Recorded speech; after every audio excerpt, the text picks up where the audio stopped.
नमस्कार दर्शकों, YouTube के मेरे चैनल में आप सबका स्वागत है। आज मैं वीडियो लेके आई हूँ तुला लगन व कर्क राशि के जातकों के लिए।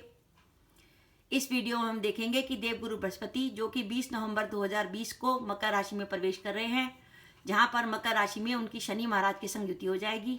इस प्रकार मकर राशि में ये जो देवगुरु बृहस्पति व शनि महाराज की युति बनेगी वो 20 नवंबर 2020 से 6 अप्रैल 2021 तक चलेगी। इस युति का प्रभाव तुला लगन व कर्क राशि के जातकों पर क्या पड़ेगा। मैंने एक श्रृंखला शुरू करी है जिसमें मैं लगन और राशि दोनों बता रही हूँ। इसमें एक सज्जन ने कमेंट किया था कि हमें मैडम बताइए कि अगर मेरा तुला लगन है और मेरी कर्क राशि है तो इस कम्बिनेशन पर देवगुरु बृहस्पति और शनि महाराज की युति का क्या प्रभाव पड़ेगा। इसलिए ये वीडियो आपके लिए प्रस्तुत है। इसमें सबसे पहले हम देखिए, आपके सम्मुख है तुला लगन। अगर आपके कुंडली में जो प्रथम भाव है, पहला भाव जिसको लगन कहते हैं, उसमें 7 नंबर का अंक लिखा हुआ है तो इसका अर्थ है आपका तुला लगन है।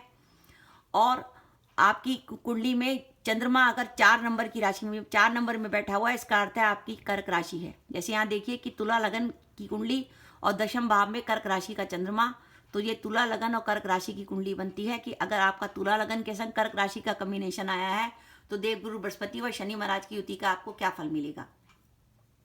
अगर हम तुला लगन की बात करें तो अभी तक देवगुरु बृहस्पति 5 नवंबर 2019 से आपके तीसरे भाव में चल रहे थे। तीसरे भाव में देवगुरु बृहस्पति ठीक ठीक थे, कोई विशेष उनका रिजल्ट नहीं था, क्योंकि तीसरे भाव का गुरु काम में किसी प्रकार की थोड़ी बहुत बाधाएं देता है, क्योंकि तीसरे भाव के गुरु की सिर्फ दृष्टियां शुभ होती हैं कि सप्तम में, भाग्य भाव पर और लाभ भाव पर, लेकिन प्लेसमेंट अच्छी नहीं होती। अब देवगुरु बृहस्पति 20 नवंबर 2020 को आपके चौथे भाव में चले जाएंगे मकर राशि में, जहां गुरु व शनि के साथ नीच भंग राजयोग बन जाएगा।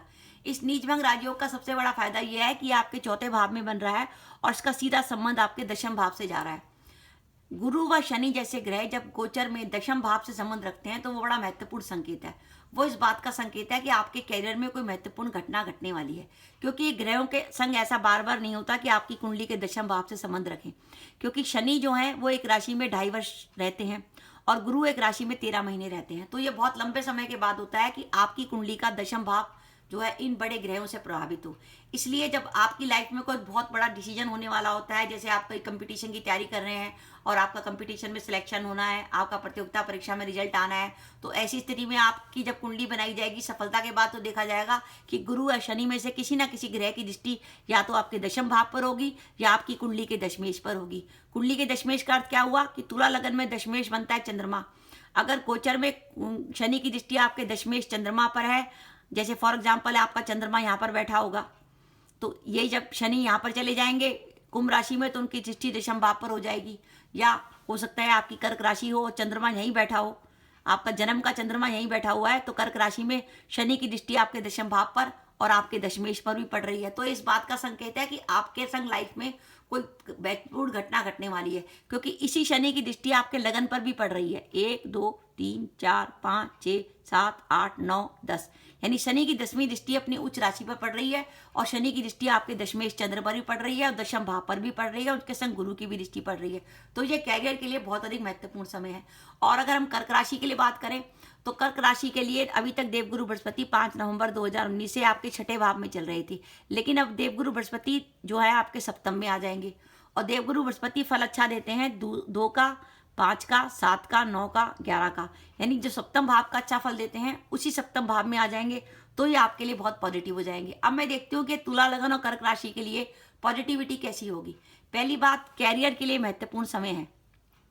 अगर आपका तुला लगन या कर्क राशि है और आप लंबे समय से जॉब की तलाश में थे, आपको जॉब मिल सकती है। आप किसी प्रतियोगिता परीक्षा की तैयारी कर रहे थे, प्रतियोगिता परीक्षा के लिए तैयार कर रहे थे, तो ये समय ऐसा है कि आपको प्रतियोगिता परीक्षा में सफलता मिल सकती है, आप कंपटीशन में निकल सकते हैं। यानी आपके कैरियर के लिए बहुत अच्छा समय है। आप व्यापार करते हैं, व्यापार में इस समय आप कोई नए काम की शुरुआत कर सकते हैं, उसमें आपको फायदा भी होगा। धन के लिए बहुत शुभ है, क्योंकि गुरु जो है धन आगमन देता है। सप्तम भाव का गुरु जो है धन के लिए बहुत शुभ है। साथ ही सप्तम भाव में गुरु और शनि है, इसलिए अगर आपका तुला लगन व कर्क राशि है तो आपका 20 नवंबर 2020 से 6 अप्रैल 2021 के बीच में विवाह भी हो सकता है, बशर्ते कि आपकी दशा लग्नेश शुक्र की, सप्तमेश मंगल की, या किसी ऐसे ग्रह की जो लगन पे बैठा हो या सप्तम में बैठा हो, या नवांश में लगन में बैठा हो या सप्तम में बैठा हो, तो आपके विवाह के प्रस्ताव आ सकते हैं। जो लोग सरकारी नौकरी में हैं उनके लिए भी समय बहुत अच्छा है। सरकार से जुड़े कामों में आपको सफलता मिलेगी। व्यापार में ये समय ऐसा है कि आप किसी नए काम की शुरुआत करिए, कोई अच्छा निवेश करिए, उस निवेश में आपको सफलता मिलेगी। आपका कोई ड्रीम प्रोजेक्ट था कि आप 2020 में कुछ नया काम करना चाहते थे, उस काम को करिए। गुरु आपके दशम भाव से संबंध रख रहा है, जो इस बात का संकेत है कि आप जिस जगह रह रहे थे वो जगह आपकी छूट सकती है। फॉर एग्जाम्पल, आप लंबे समय से अपने जन्म स्थान पर रह रहे थे, अचानक ही आपके बाहर जाने की संभावना बन सकती है। आप अपने जन्म स्थान को छोड़कर जगह स्थान परिवर्तन कर सकते हैं। वो स्थान परिवर्तन आपके लिए शुभ रहेगा, क्योंकि इस गुरु की थोड़ी सी नेगेटिविटी के बारे में ध्यान रखिए कि गुरु जब यहाँ बैठा है तो गुरु की एक दृष्टि अष्टम पे पड़ रही है और एक द्वादश पे पड़ रही है। 1 2 3 4 5, पांचवीं दृष्टि अष्टम पे पड़ रही है और 9वीं दृष्टि द्वादश पे पड़ रही है। 1 2 3 4 5 6 7 8 9। इसलिए मैंने ये जो कॉम्बिनेशन है तुला लगन और कर्क राशि का, नीच भंग राजयोग बनने के बाद भी और कैरियर के लिए समय अच्छा होने के बाद भी, मैंने इस तुला लगन और कर्क राशि के कॉम्बिनेशन को केवल 60% नंबर इसलिए दिए हैं क्योंकि यहाँ पे गुरु की दृष्टि काफी नेगेटिव है। गुरु की दृष्टि है जो अष्टम पे पड़ रही है और एक गुरु की दृष्टि जो द्वादश पे पड़ रही है। बस बात का संकेत है कि अचानक आपके काम में कोई बाधा आ सकती है। अब वो बाधा कितनी बड़ी आएगी वो निर्भर करता है कि आपकी दशाएं कैसी चल रही हैं। अगर आपकी दशाएं अच्छी पॉजिटिव चल रही होंगी, जैसे लग्नेश शुक्र की चल रही होगी, धनेश मंगल की, लाभेश सूर्य की, दशमेश चंद्रमा की, भागेश बुध की या पंचमेश शनि की, तो वो बाधाएं इतनी ज़्यादा नेगेटिव नहीं होंगी। लेकिन किसी ऐसे ग्रह की दशा चल रही हो, जैसे बाई चांस आपकी जन्म कुंडली में अष्टम में राहु बैठा हो या षष्ठेश गुरु की दशा चल रही हो, तो ऐसी स्थिति में वो प्रॉब्लम आपको ज़्यादा बड़ी हो सकती है। इसलिए मैंने कहा है कि अगर आपका तुला लगन या कर्क राशि का कॉम्बिनेशन है तो आपको 60% के करीब आपको ये जो है ये कॉम्बिनेशन आपको रिजल्ट देगा।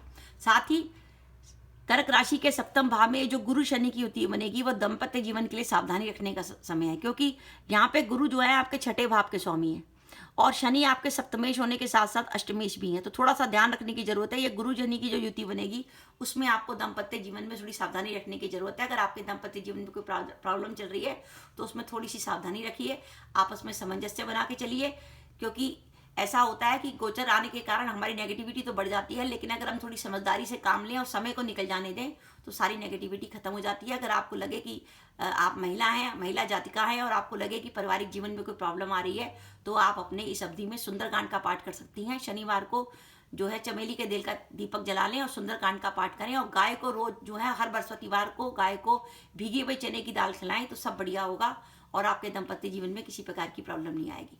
तो दर्शकों, ये था तुला लगन और कर्क राशि के जातकों के लिए वीडियो कि कैरियर के हिसाब से तुला लगन और कर्क राशि के जातकों के लिए काफी महत्वपूर्ण समय आया है, क्योंकि कर्क राशि का चंद्रमा जो है दशम में बैठा हुआ है तुला लगन के, और उस दशम के चंद्रमा पर शनि की दृष्टि है। यानी जब कहते हैं कि कुंडली में गोचर का शनि दशमेश के ऊपर दृष्टि डाल रहा होता है तो इस बात का संकेत है कि कैरियर में कोई महत्वपूर्ण परिवर्तन आपके आने वाला है।